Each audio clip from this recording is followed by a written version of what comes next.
Welcome back. I think, can we get the lights real quick? Is there, get some more light here? Alright, great. Hope everyone enjoyed their intermission. We never order enough desserts. Someone tell me next year to order like 2 times desserts. It's too much pizza and not enough desserts.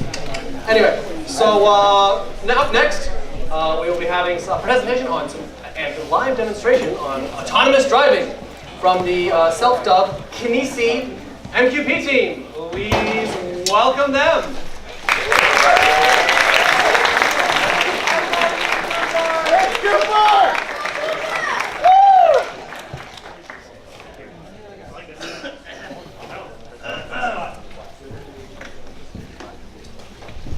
Alright, we're just going to introduce ourselves. So, my name is Gabriel Antov. Having been raised by Soviet parents, sometimes my Makarov leaks out. I'm trying to contain myself. And I don't sleep often. Hi, I'm Sam White.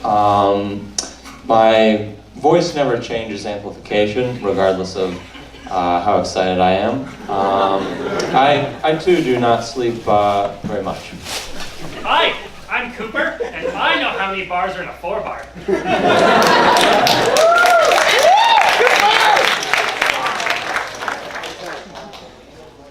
Hey, y'all might know me as JT. I've been told I'm, oh, hey, hi, I'm JT. Hey, oh, hey, how's it going? I've been told I'm very type B, so I'm just gonna chill right here. And my name's Lan, and I love to dance randomly. So, here's a fun fact for you guys. Although this is Spark Party for all the ECE dudes, we're actually all RBE majors. We were going to go to the RBE party, but they kicked us out. Wait, no, not all of us. Cassie is actually the only EC here, and one of the reasons why we're as well as Professor Wilinski over here. Speaking of which, where is Cassie? Have you seen this? She's not hiding behind one of you? 1 second. I'll call her. Difficulties here. Sorry, guys. Oh. Hey, how you guys doing? You have a good night? Yeah? Great. Hello, where are you? Oh, wait, what? Fine, okay, well we gotta go, we're presenting now. Like, there's so many people watching. Where is she? Stuck in traffic. Stuck in. She was just in AK. How was she stuck in Larpers.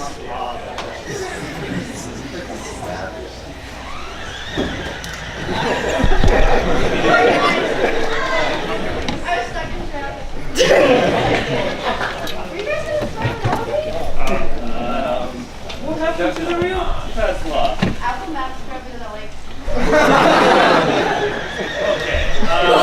All right. Let's just. We're gonna. Here. Let me. Guys. Are you good? Did you make it? I made it. Yeah. Get a lake with that Tesla. Okay. Let's move on. We got something to show you. We got something we want to show you. Somebody hit the lights, please. Thank you. All right. Don't worry about it. Ready. Here we go. Oh no! Oh, great disaster! Oh no! What happened? Uh-oh. Oh no. Thanks, Wilinski. Oh no. Oh. Wait a second. If they told us we were getting faulty equipment, we would have planned more improv. You guys want to learn about op amps?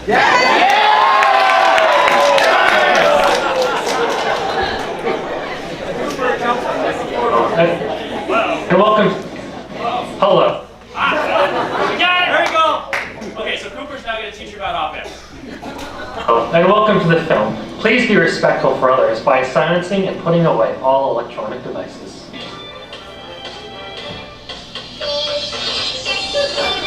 I said put them away!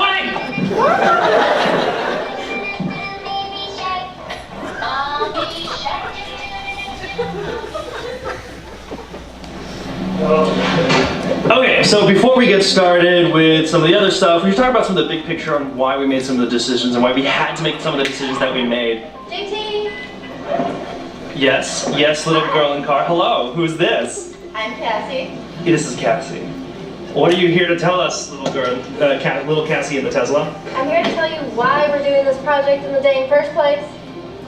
Which is? Well, our project is to create a modular system for autonomy. Our system can be placed on other cars with different dimensions to make that car autonomous. Whoa! So that means that you sir, right there. You're talking about me? Yes. Whoa! You don't have to go out and sell your car and buy a brand new one. I don't have to spend another $35,000 or $85,000 or $160,000 to buy a brand new Tesla car? Not. Whoa! Not, sir. That's No. amazing. You need your car. And you know what's even better? What's better than that? That reduces the carbon footprint and helps save our wonderful planet Earth. I love reducing my carbon footprint. Not that footprint, JC. Oh. Not that one.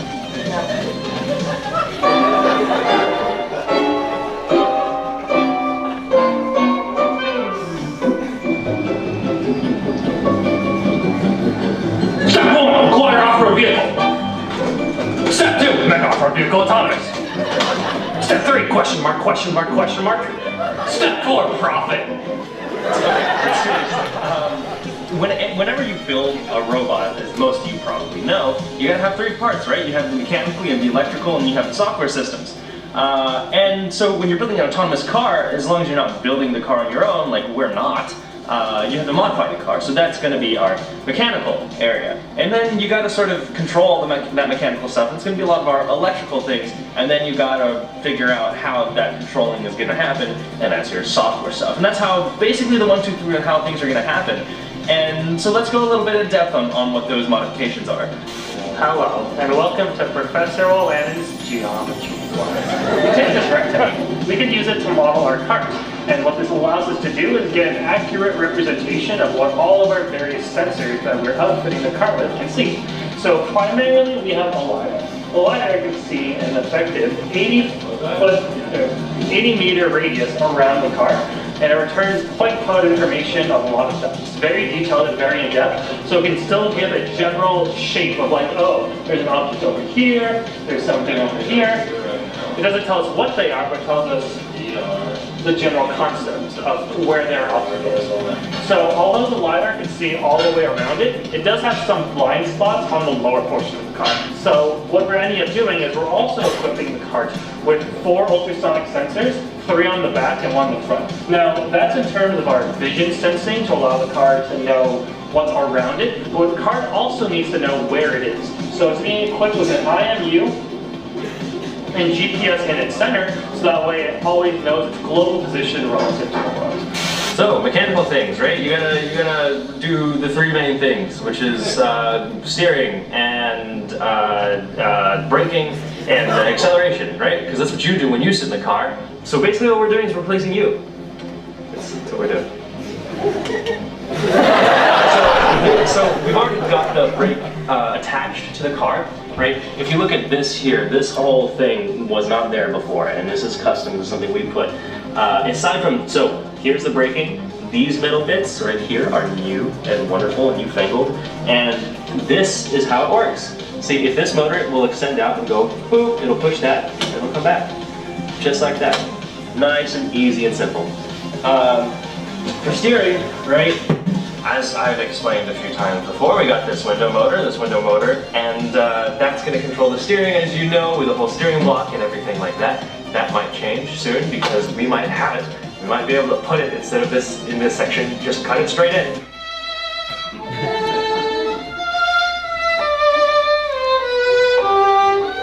What have you done, Len?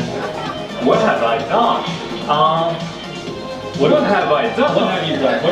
What are we doing CS-wise for the car? What's the plan? So, we have this camera, and in the future, we will have the LiDAR. We have 2 cameras, and choose a different perspective from each camera. And by comparing feature points on each frame and each left and right image, we can know exactly where we are in the world and all the points around us. We can create a virtual 3D point cloud of the map. It's a map of the world, and we can use this map to navigate. If you want to zoom into the screen, you can see, here's what we see in the world, and here is the map. It's a 3D representation of the world. We're going to put that into a grid, and we can see where it's occupied, where it's not, when we go to the free space, where there are roads. Because that's how you normally drive, right? Yes, Right, don't man? run over children. Cooper, what are you doing? You told me how to tell them about the ground. That's not. Oh, you That's not. Cooper, that's not. That's not what I meant, Cooper. That's not. Oh, the car ground? Cooper, yeah. I can do that too? I am a professional. So, when dealing with several different systems, it's really important electrically to have a common ground.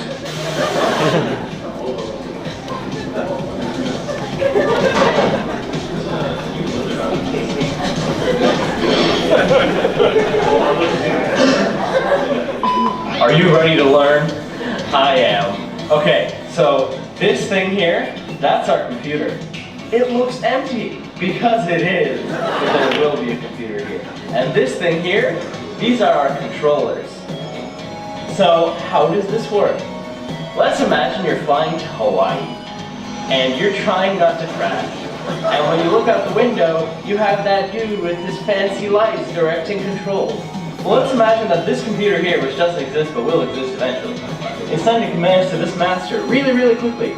Well, this master is a very lazy student. And this very lazy student has paid other students to do his work for him or her. So then, these commands are sent here. This guy distributes those commands here because it's lazy. And these guys control the throttle, or the throttle. This brakes, the thing that makes the car stop, and the steering, the thing that makes the car turn. Now these signals get sent through this board and this board, get, signal processing, op-amps, diodes, electricity, and then they get sent here, and then things go. But we're an MQP team, right? And we like to push the boundaries of what's possible for students to accomplish with a lot of caffeine. So for that, we are proud to introduce Mind Control version 1. Actually, it's like version 6 because version 1 nearly killed me. But version 6 seems to be working pretty well. Let's give it a shot. I'm going to close my eyes, count to 10 internally, and the car should just move forward. So let's give it a shot. Closing my eyes. So that's pretty cool. But let's say I want to apply the brakes now. Do the same thing. Close my eyes and count to 10. And the brakes just go. Because I guess I was thinking about it as I was talking, and that's just fine. Because science and neuroscience and psychology. I'm not a doctor. I'm an engineer.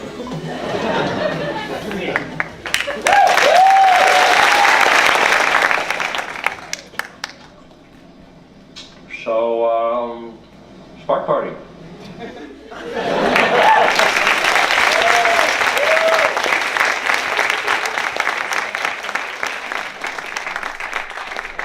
It's so dark, I'm afraid of the dark. How do I turn on the lights? Oh, my God. Oh, there you are. Not excited.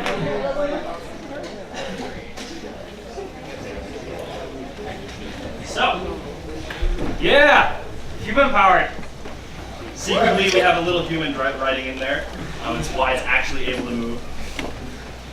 Okay, so, who wants to see a live demo? Here we have exactly what you see here. It's a little girl sitting in a Tesla.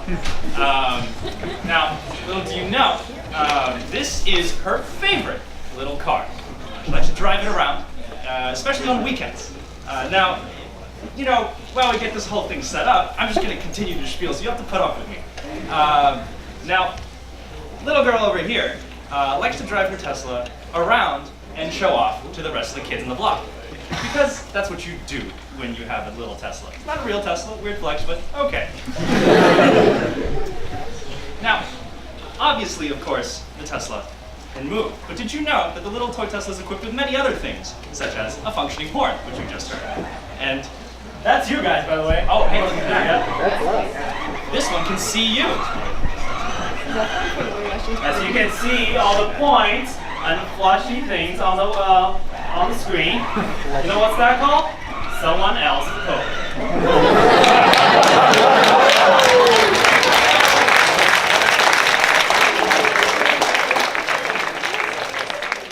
All jokes aside, but hold on. We have our own code. Would you like to see an explanation? Yes. Yes? Let's lift up the screens. Please. Thank you, very good. Так, значит, когда там начинать программистом, обычно используют... Wrong language game. Давай больше! Okay, I switched to, I'm flexible, I switched to English. So, here we have brains. Brain uses something we call ROS. What does ROS stand for? Exactly, Russian on steroids.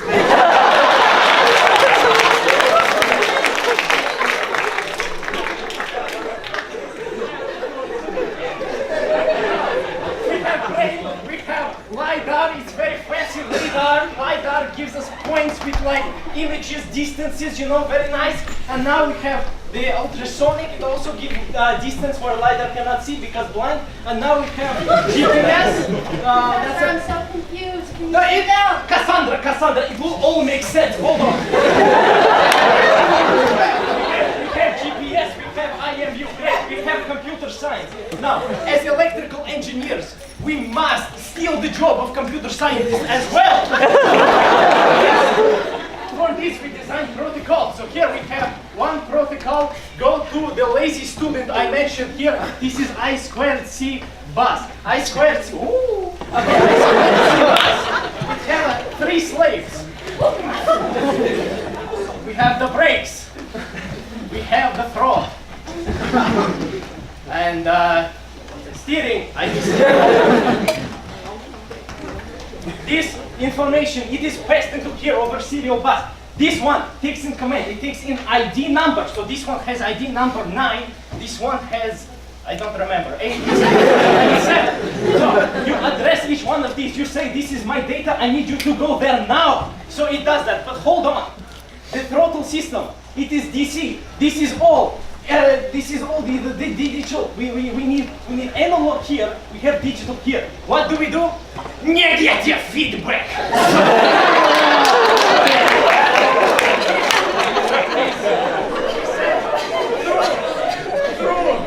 What do we call this? This here. What do we call? No. This here. What do we call? Excellent. Very good. Very good. This is passed into here through a buffer amplifier. What do we call this? A magic black box! Exactly! Feedback. Excellent. So, then, here is our throttle. Now, but hold on. How do we get from here to here so the brain knows where we are? We have to send a screenshot. Like this, which gives us current throttle position. No. Current throttle position.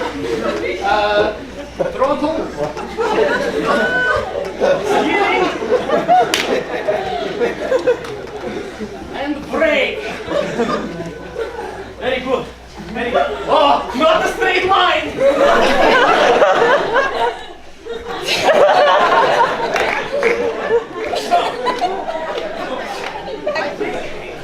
Yes, very good. So someone asked, how do you program? Yes, okay. So this one we program using C++. This one we program using C. Yes. Now we circle the whole thing. I think this is self-explanatory.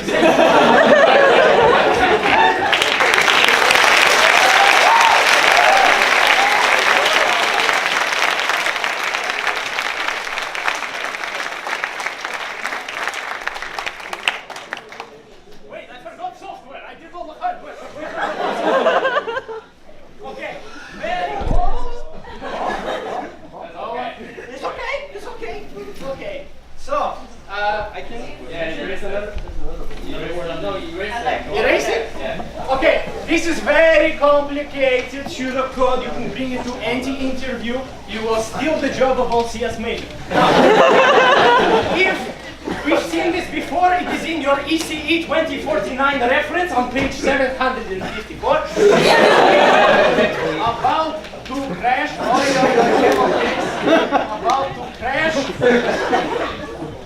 Go.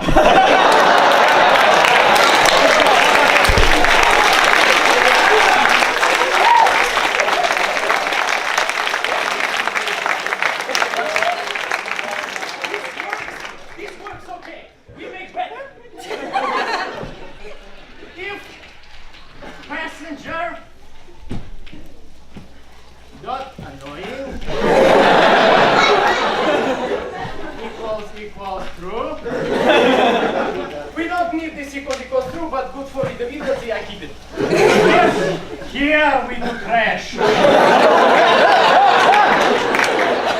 else? A lowercase dog. Error. Okay, very good. Very good. Close this bracket. Yeah, I think it's okay.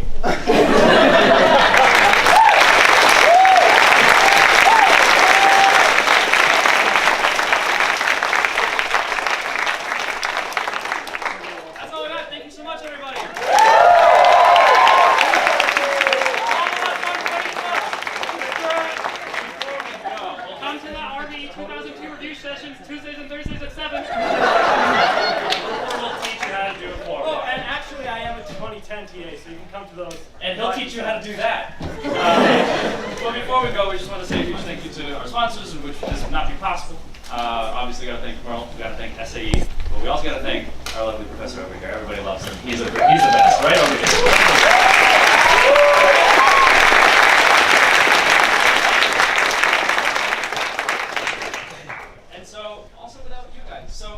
Check us up on Facebook and on YouTube and on Instagram and whatever the heck else you use. We don't have Snapchat yet, but we'll get there. Yes! Yeah, we do! Yes! Okay, all right, thank you.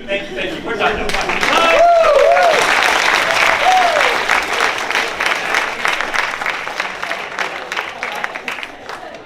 All right, thank you very much. Next up is Professor Matar. He's going to be demonstrating things from his always elusive and incredible mystery wagon of electricity. Yeah, Friday demos. Yeah, Friday demos.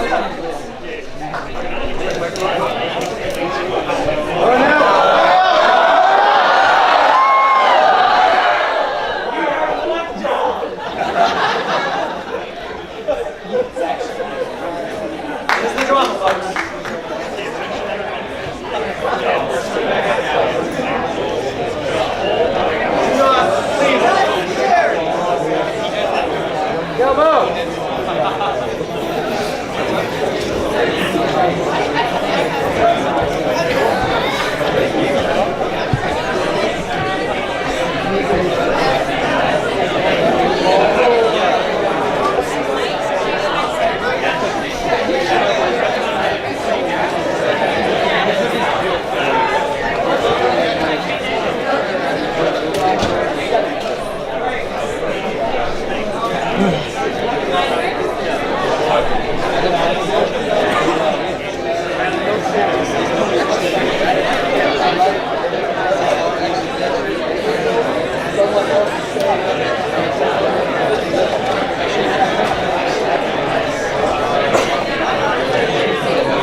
Anything funny happened to anyone this week? What? Oh, good one, yeah. All right, please give your attention to Professor Matar. He dazzles you with his abilities. So is Tonic here? Tonic, I need you to run the slide for me. Yes, sir. Wow. I wish my lectures were so well attended. The title of this talk, I guess, is called Electrical Whimsy. That's because I left it up to Mr. Professor Wiglinski. So, no, we're going to be looking more at electric fields. And so before I start, I'm curious, how many of you are freshmen? Excellent. I hope that the upperclassmen let you have some pizza and a seat. I noticed when we told people there was free food, all the upperclassmen went and attacked the pizza. And I was like, you got to leave room for the freshmen. That's one of the main reasons we're doing this. All right. So my name is Professor Vitar, for those of you who don't know me. Now, what I thought I would do, I'm taking a little bit of a risk because I'm going to be like designing the circuit as I talk here. I have a question for you. How many of you people know what an oscilloscope is for? What does it do? What does it do? Yes, Leo. It plays videos. It plays videos. No. I'm not going to call on you anymore. Yes. It stopped. Better not. Oh, actually, you just reminded me. I've got to check to make sure. How do I get the laptop image on here? This is. I don't usually work with electrical. So get the laptop image on it. Let's see if it shows this. I'm hoping I'm going to see an oscilloscope. Yes. Okay. Good. Whoa. And oscilloscopes display voltage. Now you saw the effects of voltage. Professor Wiglinski with the andograph generator creating a high static electric field, and we certainly can create high electric fields and also ones much lower in value, things that carry signals, and an oscilloscope allows you to see a changing voltage. So if you've ever worked with one, have you ever picked up the probe and just touched it with your finger? What is that? I'm just touching it with my finger. Now, should I freak out? Is that my heart rate? Good. Yeah. Right? So, you know, oh, did you notice, as I was walking, did you notice that? Look. Wow. Did you notice that? What the heck is that? So this is detecting and showing the electric field. So as the electric field changes, the oscilloscope shows you that change as a function of time. So the vertical axis is voltage and the horizontal axis is time. So it can display a changing voltage as a function of time. So when I was looking, I was like, oh, that's really cool. Yes, so what's the frequency of that signal? Where's that signal coming from? So if you check the frequency, if you measure the time between peaks and figured out how many cycles per second, you would discover it was 60 cycles per second. What else is oscillating at 60 cycles per second? The main power grid. And so we're surrounded by this power grid. Every building has all this wiring, and your body's picking this up all the time. So the electrons in my body are dancing at 60 hertz, and we can see that here. How do you feel? Right. You're surrounded by electric fields. So then I thought, oh, that's pretty weird. What if I were to approach one of the electrical wires closer with my hand? Oh. How high is that voltage? You mean just, I'm not touching the, I'm just touching the, I'm taking it up and like, well, that's pretty high. That's 2 volts per division, people. Can I do something useful with it? And I thought, well, for those who've had Micro 1 with me, if I've got a signal that's, what can I do with it? Could I filter it? Could I rectify it? Could I charge up a capacitor with that? Could I do something useful? So what I thought was, well, okay, so now I'm going to start my little circuit. So this is where things get a little interesting. So could you, Tana, could you advance this one slide here? Okay, so this is my human body model. I am, the AC source is in the building. And it's obviously not physically connected to me, so how is it able to transfer the electrical signal to my body? Well, it's doing it primarily through straight capacitance. Okay, and so that's what those 2 capacitors represent. And the megohm resistor is there to obviously limit the current. There's not a lot of current flowing. So that's my human body model of Professor Vitar standing in this room. I'm basically 120 volt receiving source, like almost like an antenna, with a 1 megohm resistor, and I'm capacitively coupled to that source. So then, what's the next step? For those who've had my class, if I want to store some of this energy in a capacitor, but it's positive as much as it is negative, so the average is 0, but I don't want an average of 0, I want an average bigger than 0. So what could help me? What could help me? I'm ignoring you, Cooper. You're an upperclassman. You're not supposed to answer the question. Nobody saw me get physical with you. This is on camera. Oh, by the way, tangent. What does the E in email stand for? Evidence. Be careful with your texting, messaging, and all that stuff. It can be used against you in court. So I think you hear one on video. I forgot what I was doing. Oh, okay. So let's rectify. Yes, we need a diode. A diode is a semiconductor device which conducts electricity more easily in one direction than another, and it's a very useful device. And I have a little one here. I can't really show you right away. So I'm going to put one in the system here, and I'm going to put another probe on the output of this. Hold on a second. I want to make this fit. So channel 2 is going to be, or would you advance the slide by 1 on it so we can see the circuit as it's evolving here? That's very capacity power. You're exactly doing my lecture, man. I'm doing your lecture. Okay. Well, it'll change. It'll change. Yeah. All right, channel 2. Okay, so now I'm going to grab the probe with my finger again. Ooh. Ha ha ha. Ooh. Ha ha.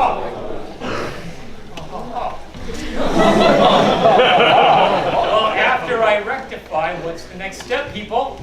I have to store it. Capacitor. Capacitor. So, next slide. Okay, there's the cap. Let's see if I can get him a glass. When you get older, you need more than one set of glasses. Did you know that? Yes. Very annoying. Okay. So so I'm building this before your very eyes. Here we go. Now, what you're noticing is what happened to the top of the sine wave. It's feeling a load now because it has to charge the capacitor, so it's kind of clipped a little bit, but it's pushing it up. So when I let go, you can see that's the charge stored in the capacitor, the DC. Now that's very wasteful though. I'm dropping the bottom half. Now, does anybody out there know how we recover that bottom half? To help us do a little more work to charge that cap twice as fast. Cooper, I'll let you answer this one if you have an idea. Yeah, absolutely. All right. I love it. Anybody? Yes, Ian. You need what? More bumps. More bumps? Yes. How do I get the bumps on the bottom up? We need to add another diode. I need to add another. Ian, I love you. I love this. Look at this. You look cool like that. Does everybody know the before and after? Ian before is Van de Graaff generator. I love that shit. All right, wait. So, yes, please. So the very clever circuit is to put a diode, as you see there. I'm going to put that in. This is actually called a voltage doubler circuit, but it also is a DC restore circuit. It's a very clever circuit. Watch what happens now. I'm going to touch the probe in my finger again, grab the line, and now notice the 0 point is at 2, and now both waveforms are helping to push that up. Now, how high is that? Okay, 2.5 volts, 3 volts. Okay, well, now, so that's half the story. I'm like, okay, I'd really like to make that go up a lot higher. Now, to make things work a little faster here, what I'm going to do is I'm going to take a metal plate here, lay it on the ground, and I have a wire that has a high resistance in it. So I'm just going to electrify the electric plate off the AC line. This will just make these move a little faster so I can make this camera work a little better in this lecture ball. So I'm tapping off the hot of the AC line. I'm electrifying the plate. Now there's very little current. This is the same kind of a strap that we use in a lab to take off any electrostatic discharge on your body, one of those straps. And there's usually a 1 megohm resistor in series. So even if I had the full 120 volt AC line across me with that series resistance, it's only like 120 microamps, which will do no harm at all. So this is just to add a little more electric field. So you'll see if I touch this, and I step on the plate. Woo, wow. Right? And if I grab the line at the same time, you'll see I can push that up. And my goal was I wanted to get above 6 volts because that's about how much I need to do something else that's useful. So let's advance to the next slide. Can I use this to turn something on? And the answer is yes. And the next device I'm learning about in Micro 1 is the MOSFET, which is a transistor. Go ahead. Go ahead. Go back up. So here is a MOSFET, which stands for a metal oxide silicon field effect transistor. And the letters, let's see, can I get to a mouse easily? Let me just get under here on it. So this is the metal, the gate. Here's the body. And so there's a sandwich right here. There's metal. This is an oxide, this is an insulator, and this is semiconductor material, which is conductive, and there's metal on the other side. So across the waist of this device, if you will, is metal, insulation, conductor, and more metal. So conductor, insulator, conductor. What is that form? Conductor, insulator, conductor. That is a capacitor. So that's what I'm charging up right now. But now my goal is I'm going to charge up the MOSFET capacitor. And when I do that, it's going to create an electric field. And when you create the electric field inside the MOSFET, then what happens is these two regions here, these dark blue regions, the drain and the source, those are also conductive regions, but they're highly doped with free electrons, for those who have of interest. And those electrons will be attracted near this positive plate when I charge the gate capacitor, and it will create a bridge between these two dark regions, and that will close the switch. So charge the capacitor, create the electric field, create the conductive channel, close the switch. That's how a MOSFET works. All right. So I'm going to put the MOSFET in the system, and let's just play around with the MOSFET. So this is that's the side that's generating the signal that I want to turn on something. Over here, I have a battery. I have a light bulb. Right? The MOSFET's acting like a switch, and I've identified the capacitor that we're trying to charge up that'll turn the MOSFET on. So now what I'm going to do is I need to charge that capacitor, and I'm going to do it through my body. So I'm going to complete the circuit here, and I've got the gate terminal which is floating right here. So Tonic, if you would, could you go to the next slide? So I'm going to be a resistor. I'm the resistor between the positive side of the battery and the gate of the MOSFET. I'm going to charge the capacitor. Here we go. Ready? Touching the gate of the MOSFET, and I'm going to touch the positive side of the battery. Woo. Now what happens when I let go? It stays charged. A 1-bit memory cell. Put 1 billion of those in a little tiny thing called a thumb drive. This is how we store information. Okay? So MOSFETs are the building blocks of our electronics. How do I make the light go off? Ben, I just recognized you. How do I make the light go off, Ben? Burn it. No. Burn it. Yes. I have to stop asking the audience questions. This is getting dangerous. You hit it again. Hit it again? Well, if I charge it, I can also. Next slide. We did that. Touch the negative. Yeah, I can do this. All right, I can touch the gate and touch the negative, and just charge it. And the reason I stayed on is because it'll also pick up a residual field, certainly walking around here. So now what am I going to do with these two pieces? Put them together. Put them together. Okay. So here we go. I'm going to connect this to the circuit. Next slide, please. Next slide. Okay, so now there's my system. This is my electric field detector. So this is the charge palm voltage doubler circuit picking up the charge on my body. Hopefully the voltage will rise high enough and turn on the MOSFET. Now, this can get a little tricky because the scope probes actually, on this oscilloscope, have an impedance of 1 megohm. That might seem like a large resistance, but all it takes is a few microamps taken off this cap and it won't get up to full charge. So I will be removing the probes to make this more sensitive. But right now, I think with this added plate, I should be able to do this. Let's see what happens. Oh, I gotta touch that thing.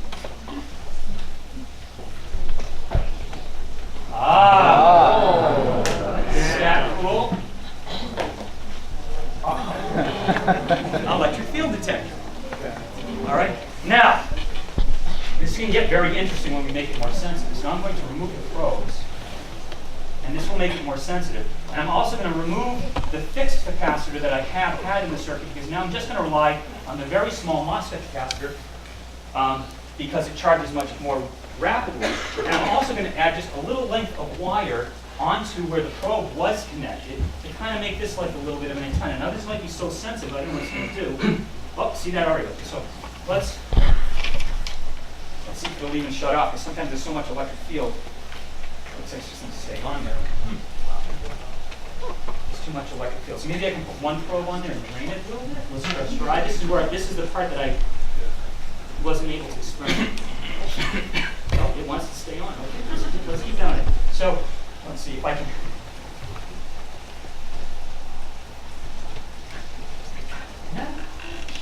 want this thing to. Maybe I need to make this shorter. Let's see if it'll just work like that. Oh, wait, let's try this. Hold on a second. I'm trying to make it less sensitive. Okay, let's see if this will work. So I'm going to step on the plate. All right. Did you see that? It's detecting from a distance. See that? On the side here.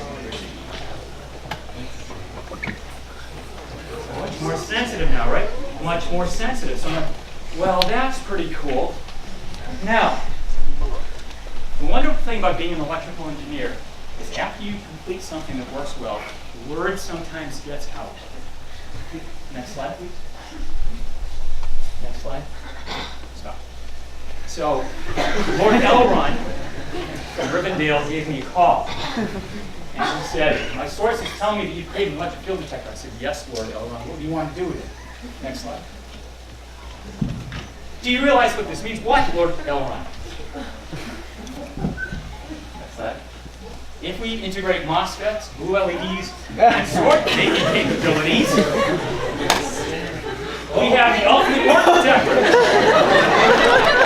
So, now, I have to have you all sign a non-disclosure agreement.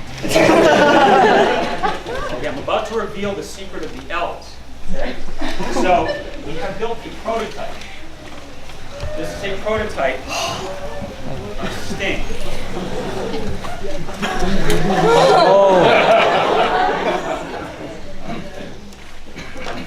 And all right, so it's static sensitive. So we incorporate this circuit. Oh, there it is. Let's see here. Oh, okay. So, Gabe. Where did you get those steroids, buddy? I want you to stand on the plate. Oh. Stand on the plate, Gabe. Should I remove that? No, face the audience. Face the audience. That's my better side. So this is what I'm hoping.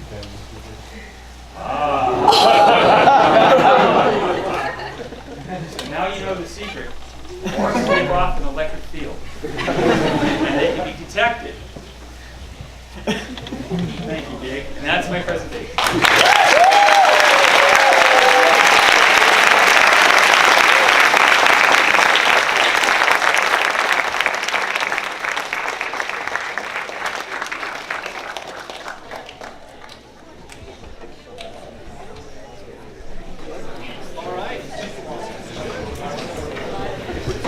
Next up, we have a longtime veteran of AK in the EC department, Mr. Dr. Professor Tanik Zhang.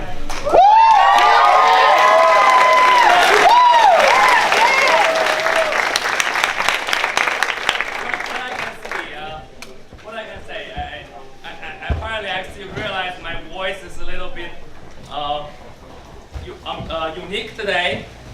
So I usually, my usual performance is to sing a song, but at this condition it's probably a little harder. So today I'm gonna go a hardcore presentation on the technical side, because since I'm graduated in May, I'm no longer students. They can put my life in a little bit more higher risk conditions. As Cam introduced me, I'm a long-time AK lover here, so I'm gonna also present some of my love of AK as summarize my 7.5 years life here, and hopefully that's not as long as you will experience, but you will have the same amount of fun that I will have.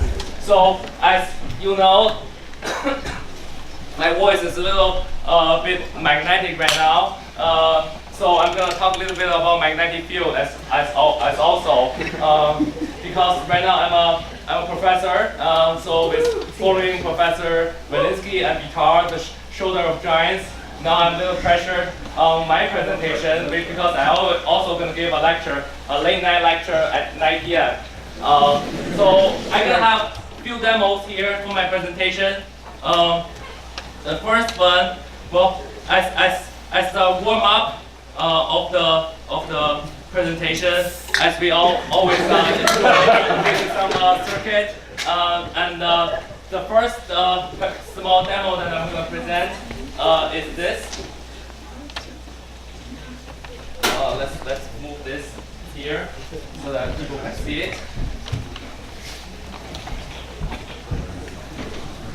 So this is a transformer and with a middle disc in the middle. So what it is, as showing on the screen, is like this. You have a source plugged in the AC wall. This source is 120 volt AC, and this will give us a current flow if we close the switch here, and this current will create a magnetic field flow through this core, the core of this transformer. So if you take my 8-term classes 3501, you will realize this energy, the magnetic field is completed through this magnetic flux inside this core, and also the air gap. Now, what ends up happening, by the way, that's what I learned from Valinsky, what ends up happening is we have a little plate, a laminate plate here in the middle of this of air gap, and because of this AC source is back and forth as a sinusoidal, your flux is also going to be back and forth as a sinusoidal wave flux inside this. So what's going to happen, you think, for this plate if we're going to push down the bottom? It's actually, well, look at that. It will spring. It is a electric motor right now. So this motor is run in this air gap. It's right because this changing flux will induce a current inside this plate called eddy current. So this eddy current will also interface with this field and create a force, and that's that's where you use for your motor the induction motor principle is. So a little demo shows this nice principle. Well, as we're gonna progress, this little demo will go to a little bit more intense one. So this is the first lecture topic that I'm gonna talk about, lecture number 1. So the lecture number 2, which is, so everybody see this, right? So this is so take 3501. That's all I can say. Yeah. So the second demo, which is here. This is something. So since it's a spark party, there's no reason for us not to have a spark. I know that we will have spark at the end of the game, where we're gonna fire up the Tesla coil. But there's no harm to have a little small spark here. So what happens? What we have here is on the bottom it's a DC switch mode power supply. It produces 18 volt DC to this ionization boost coil. This is like you start up your car inside your car, and then this coil has 2 windings. The first winding is connected to this 18 volt, and when you close the switch, it will build up the field, and then your magnetic field will attack this switch and pulls down, and this will generate high pulses at the secondary side, which gave us some lighting conditions. Do you want to close the lights a little bit? So when we okay, so when we close the switch, we're gonna have a high voltage on the secondary side, which creates a little spark. And if we close it a little bit closer, the spare one will have a more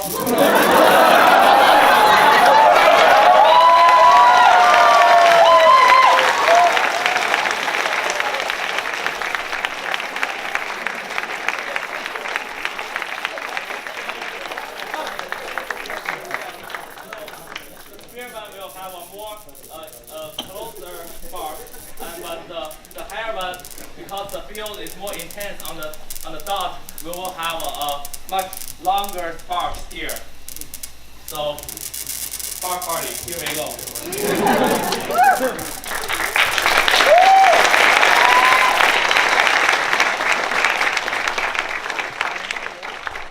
So, the first tool is really the dessert of this presentation because we all know, as I'm the Professor Emmanuel's students. So first of all, let's thank Mr. Bill Pruitt, which is EC's shop technician, helped to build this stuff. And as you're gonna experience your study here, he's your best friend when you have trouble building your circuit. So let's give applause for Bill.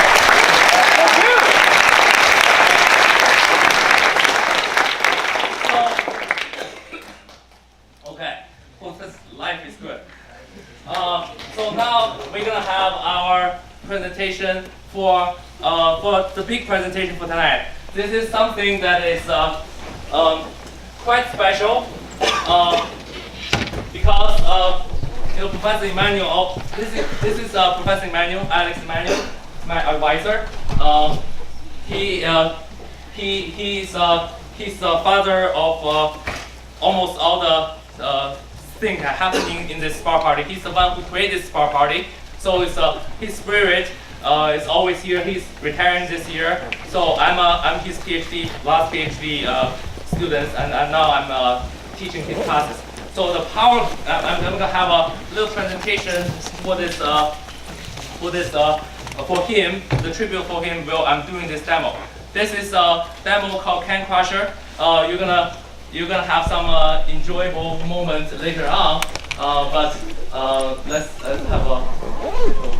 So this is Professor Emmanuel. When he was younger, as pretty handsome young man, I would say. but he's still pretty handsome. He changed his style. Next slide.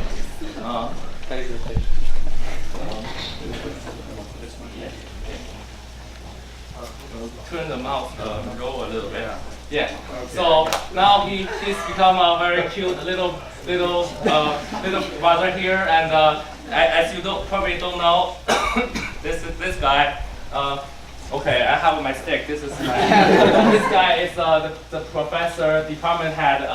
When I came in 7 years ago, he is now still here. Thanks God.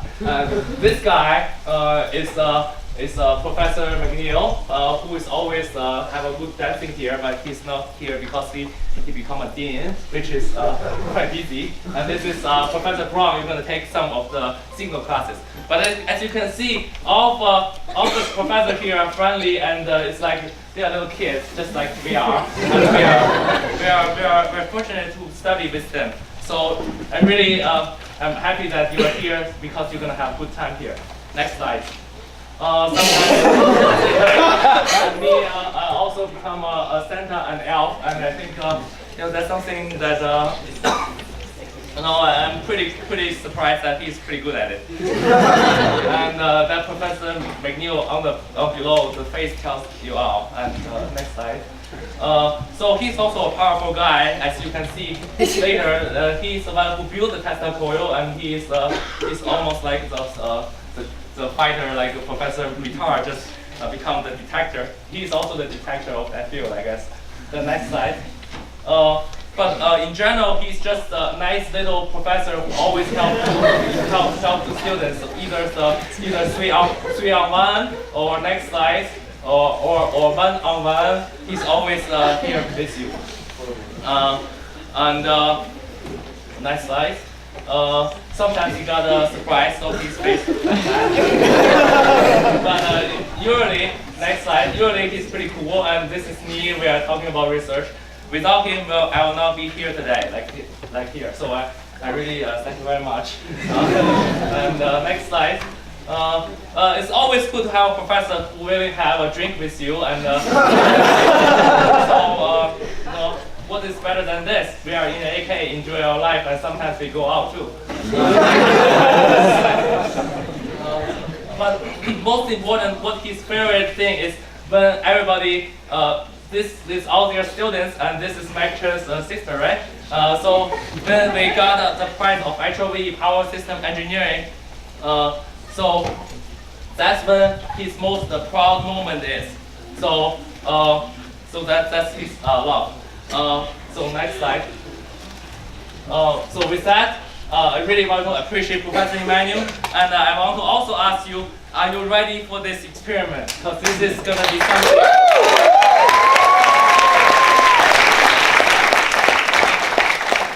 So before that, I make sure I have my life insurance ready. You know, since I'm not having kids yet, so it's something very respectful for my operation here.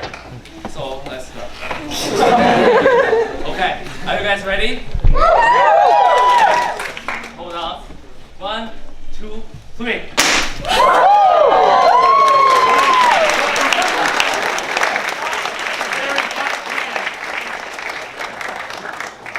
hot can, be careful. Yes. So it's very hot, just like all of you, right? It's very hot. Thank you. I'm also very hot. Okay. So this is good. This is a good demonstration. Let's finish this. And what happens here?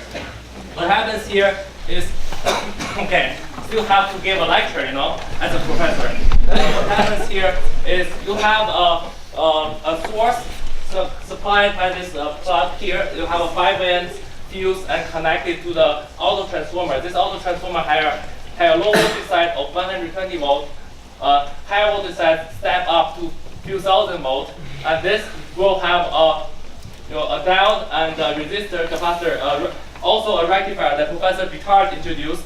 And what we are doing here is we are charging the capacitor to 5 kilovolt. So we charge the capacitor during the half-wave rectifier to 5 kilovolt, and then when we close the switch here, the capacitor will quickly discharge to this inductance, this big coil, and this big coil will induce tremendous current, and that will give us tremendous force to shoot up the gown. So now let's take a look on the second possibility, that we're going to switch the gear to the other side. So this is the gown that shoot up. So what happens if I put a gown inside this can? What do you think will happen? Huh? Get crushed. Oh yeah. So I can hear some opinions of that. So yeah. So as Professor Emmanuel said, that it may crash, but it may crash on you, or you crash on me. I don't know. But as we are charging up the can and see what's gonna happen, let's have a little look on what you're gonna experience in this 2, 3 years, 4 years of your life. Is that Dory? That is the Dory. Who is that professor? I have no idea. I have no idea. So if you're curious, this is where, yeah.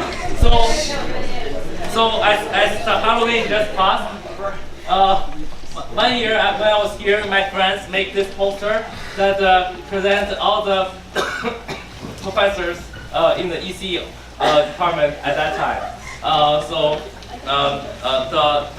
On the left, top right is Professor McNeil, and apparently the Utah is Professor Emmanuel, and also Professor Picard, you're around there. I don't know where it is right now at the moment, but yeah. So this is something, you know, we had a good time on that time. That's that. And next, so before the next slide, are you ready for a second shot? Okay. 1, 2, 3. Oh, nothing there. It's there. Yeah. That's okay. So that's gonna be very hot. So as you say, it crashed. So it's very hot.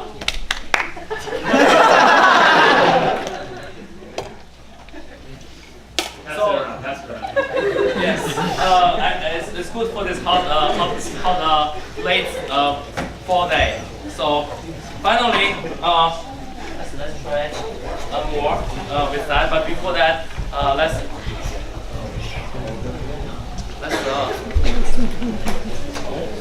before the final turn.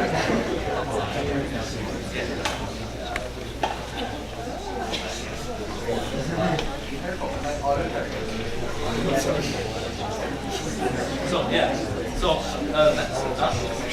next slide. So yeah, so we also with this 4 years of life, hopefully you will have a group of friends that become your friends like buddy, and it's really like family. Also, we have the best custodian Marlini in this building. So.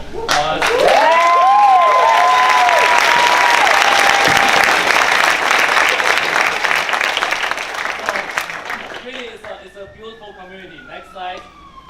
At the end of this 4 years, you will have a dinner.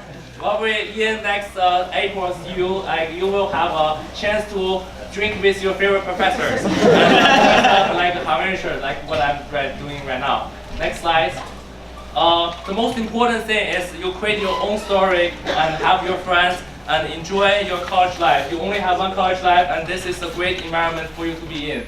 And I have my friends here, and you will create your own story, just like everybody else. So enjoy this moment. Next slide. So all the moments that I want to say is when you are hard at work every day, grinding, solving the problem. Professor Picard gave you homework. Professor Linsky gave you homework. I gave you homework. But you know, that's only we are trying to do our best.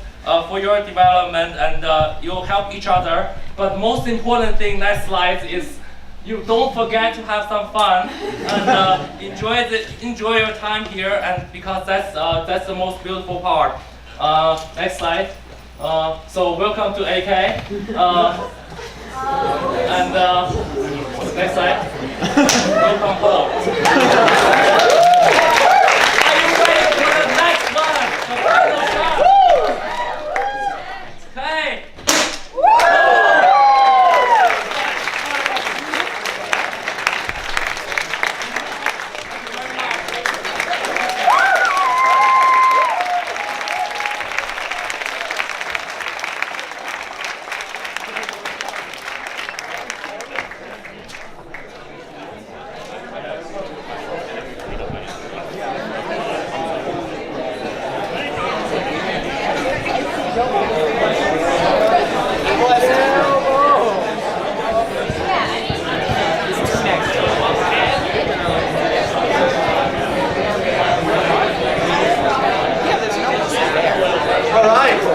Next up, Drone Squad. Woo! Come on!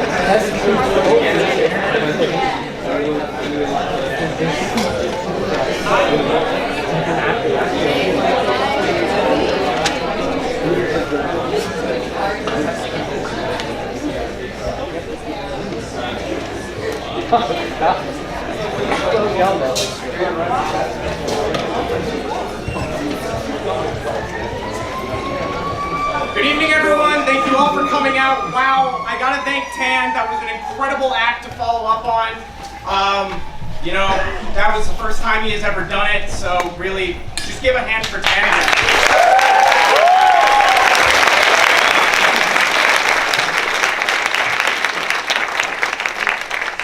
But tonight we do have to get a little bit more serious. We need to talk about a new problem that is encroaching our sphere, and they are drones. So first we have to say that number one, unfortunately, our fourth partner, Brian, he couldn't make it. The drones got him. Just rest in peace. Moment of silence So first, without further ado, we'll get into the background. So, in the beginning, drones ravaged the landscape from medieval times onward. They destroyed villages, crops, homes, livestock. This culminated in the Great Drone War of 1337. We were able to get some footage to show that to you tonight.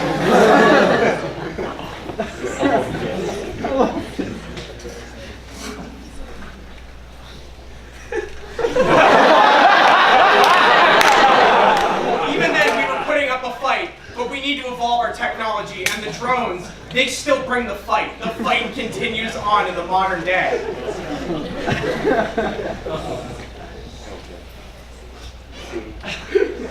have sound? They attack basketball hoops. Oh no! Cars! The humanity!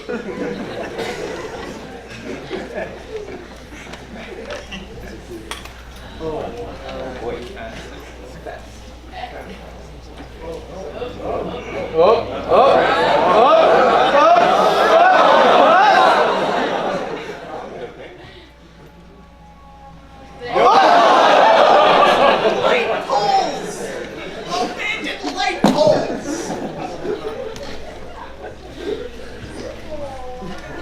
Oh no. Our own homes!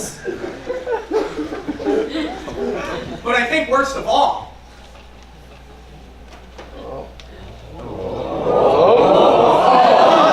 the ocean! The drones are attacking the ocean! They must be stopped. So we had to figure out how to tackle this problem. So we know that drones emit certain signals. They emit signals for camera, for control, so essentially to allow other, other beings to essentially manipulate these to their own will, or to give them other information about the world around them. And they use radio waves. Where's some chalk? They use radio waves in either FM or AM, and they emit some sort of signal over the EM spectrum. And so we need to figure out a way to listen to those signals and figure out how far away they are so we can figure out where the drones are. So, Professor Wiglinski, his field of research is software-defined radio, and I'm a student of his, and he's taught me a lot of really wonderful things. I am now working on a similar field of research, which is also SDR, but it's kind of, I like to call it sort of defined radio. So we've prepared a little short demo of one-dimensional ranging for our MQP. This is actually the first time we tried this in the building. So what you're going to see is not only are you going to see the received signal, which is what you can see right here up on this scope here, but you're also going to see the received signal change as it moves around the room. It's not going to be a linear relationship because it's going to echo off the walls and echo back to our sort of defined radio right up here in the front. So originally I wanted to fly this drone around this room, but since it's Spark Party and not Splat Party, I was informed not to, so instead I'm just going to run around making drone noises. So I hope you enjoy.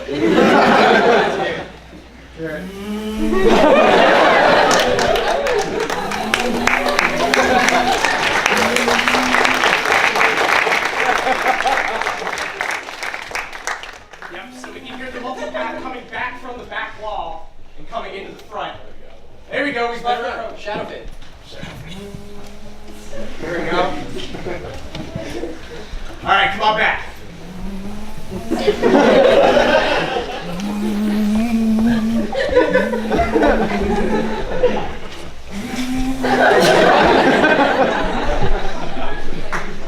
And the fight continues on. Thank you so much, everyone.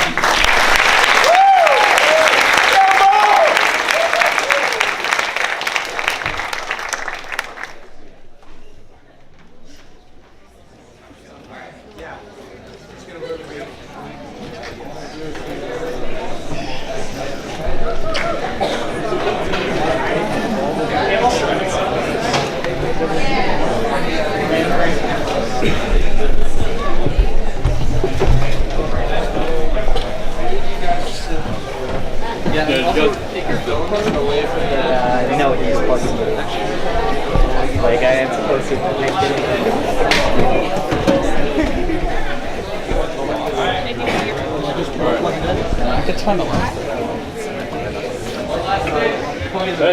we go, one last thing. To the back corner. You may have seen these things in AK. They're here all the time. They sit there menacingly every day, telling you not to touch them, and yet people still do. But now we are going to, it is a great tradition to have them be fired off. So without further ado, guys, let's see this test well in action. Turn it over to you guys. All right, they'll fire it off.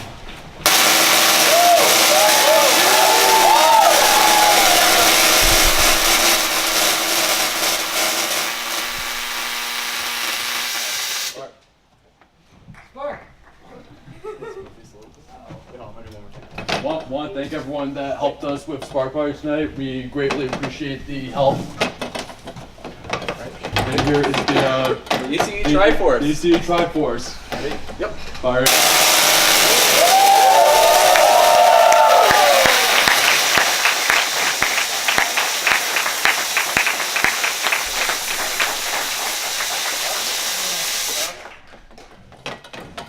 Wow, you can smell the ozone from here. One more thing, if you want to see a quick demonstration of the spark gap that's actually powering these Tesla coils, I'm going to go ahead and open this up, and if you can kill the lights again, we can power. Oh, actually, just give me one more second. I'll turn it on here. You will actually power through this tube. Definitely don't turn it on right now. Alright, good? Yeah, go for it.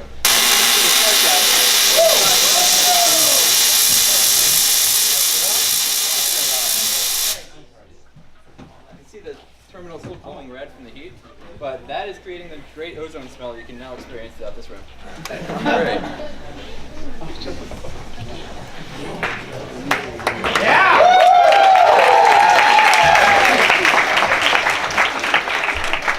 Alright, thank you all so much for coming to Spark Party. A little treat right at the end to play us out. I think only WPI, current WPI student has a Wikipedia page. We will be getting some crazy electric guitar jams from Mr. Tyler Morris. Thank you all, and good night and good luck.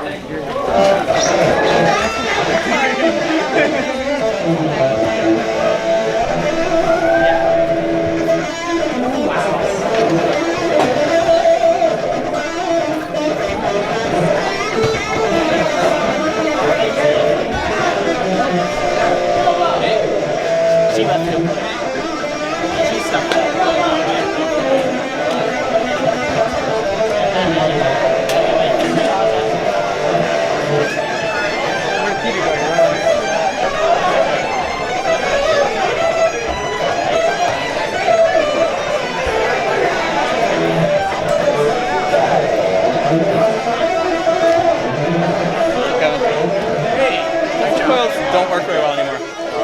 Yeah, they're like 1/10 of what they used to be, but they still make noise. It was a lot of fun. Thanks.